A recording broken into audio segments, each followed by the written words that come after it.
ഞാൻ ഇൻട്രോയിൽ പറഞ്ഞ പോലെ തന്നെ പേൾ ക്രീം കളക്ഷൻസ് ആണ്. എല്ലാ സാരീസിന്റെയും ബേസ് വരുന്നത് പേൾ ക്രീം ആണ്. അതിൽ ഡിഫറെന്റ് പാറ്റേണിലായിരിക്കും ത്രെഡ് വ്യൂ ഡിസൈൻസ് വരുന്ന സാരിക്ക്. നെക്സ്റ്റ് സാരി നല്ല ബ്യൂട്ടിഫുൾ പാറ്റേണിലാട്ടോ. ഇതിൽ ആ ഒരു ഫ്ലോറൽ ത്രെഡ് വർക്ക് വരുന്നുണ്ട് സാരിയിൽ. ഒരു ജെറി വുവൻ സ്റ്റൈലിലായിരിക്കും ബോഡി കംപ്ലീറ്റ് ആ ഒരു വർക്ക് വരുന്നുണ്ട്. ഈ ഒരു അടുത്ത ഡിസൈൻ വരുന്നത് നല്ലൊരു ജോമെട്രിക്കൽ പാറ്റേണിലാണ് സാരിയിലെ ഡിസൈൻസ് വരുന്നത്. ഫുൾ ത്രെഡ് വ്യൂ പാറ്റേണിൽ തന്നെ ആയിരിക്കും സാരി വരുന്നത്. ഞാൻ ക്ലോസറിൽ കാണിക്കാം. നെക്സ്റ്റ് സാരി നല്ലൊരു ബ്യൂട്ടിഫുൾ പാറ്റേണിലാണ്. ഇതിൽ ആ ഒരു ജെറി വുവൺ വർക്കാണ് ഫുൾ സാരിയിലും വരുന്നത് കേട്ടോ. നല്ലൊരു സ്റ്റൈലിഷ് ലുക്കിലായിരിക്കും സാരി വരുന്നത്. വെർട്ടിക്കലായിട്ടായിരിക്കും ആ ഒരു ജാൽ ഡിസൈനിലുള്ള വർക്ക് വരുന്നത് സാരിയിൽ. വീണ്ടും ജോമെട്രിക്കൽ ത്രെഡ് വുവൺ സ്റ്റൈലിലാണ് സാരി വരുന്നത്. നല്ലൊരു സ്ക്വയർ പാറ്റേണിലുള്ള ഒരു ബ്ലോക്ക് ഡിസൈൻസിലായിരിക്കും ഫുൾ സാരി വരുന്നത്. ഈ ഒരു പാറ്റേൺ വരുന്നുണ്ട്.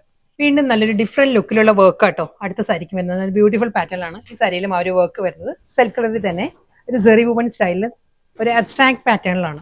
അടുത്ത സാരി ഫ്ലോറൽ ജാൽ ഡിസൈനിലാണ്. നല്ല ബ്യൂട്ടിഫുൾ പാറ്റേണിലാണ് അടുത്ത സാരിയിലും ആ ഒരു വർക്ക് വരുന്നത്. എല്ലാം ഒന്നിനൊന്ന് നല്ല ഇന്നത്തെ ബ്യൂട്ടിഫുൾ കളക്ഷൻസ് ആയിരുന്നു. പേൾ ക്രീം കളക്ഷൻസ് ആയിരുന്നു സാരി വന്നത്. ഇതെല്ലാം നമുക്കൊരു ഓണം അറ്റയറായിട്ടും ഡ്രേപ്പ് ചെയ്യാവുന്ന സാരീസ് ആണ്. കാരണം ഇതിനൊരു കോൺട്രാസ്റ്റ് ബ്ലൗസ് നമുക്ക് നല്ലൊരു royal blue, maroon, chilli red, bottle green അങ്ങനെ നല്ലൊരു കോൺട്രാസ്റ്റ് കോമ്പിനേഷൻസിലുള്ള ബ്ലൗസ് ഡ്രേപ്പ് ചെയ്യുകയാണെങ്കിൽ നമുക്കൊരു ഓണം അറ്റയറായിട്ടും ഡ്രേപ്പ് ചെയ്യാം.